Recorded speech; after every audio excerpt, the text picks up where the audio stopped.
नजर पानी अभी कुछ के न दूर बा सुनी ले कि देव भरई हाथ से बड़ी दूर बा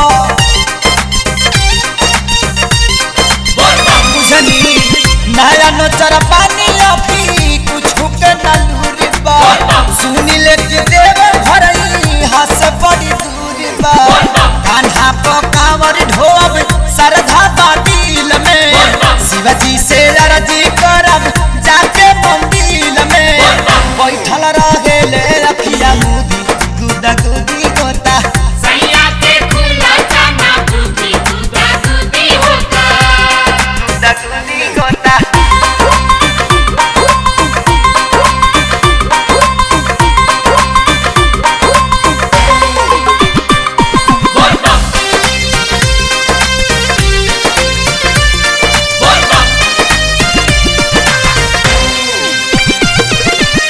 कब से जरा तावे दिल में आशा रख के दिया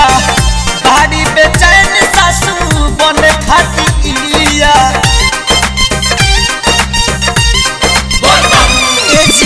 कब से जरा तावे दिल में आशा रख के दिया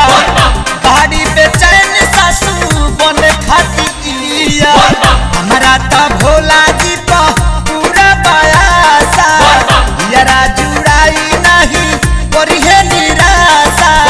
कर जाई जे भी चरण छुदी गुदा गुदी होता सैया के खुला जाना बुद्धि गुदा गुदी होता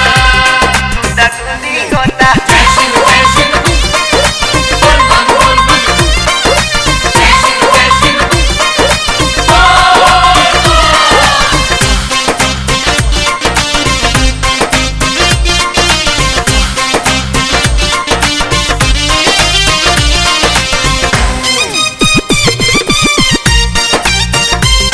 बोल बम बोल बम आरती देखाई में पहले बाबा गणेश के समही में पूजब भोरू उमा महेश के बोल बम जय हो आरती देखाई में पहले बाबा गणेश के संगही में पूजब भोरू उमा महेश के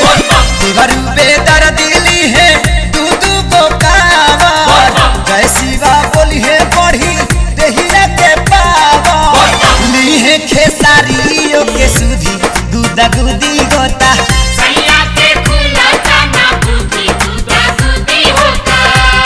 गुदा गुदी होता देव घर में लागल बड़ुए बड़ा भारी मेला हाले के कोनिया कैसे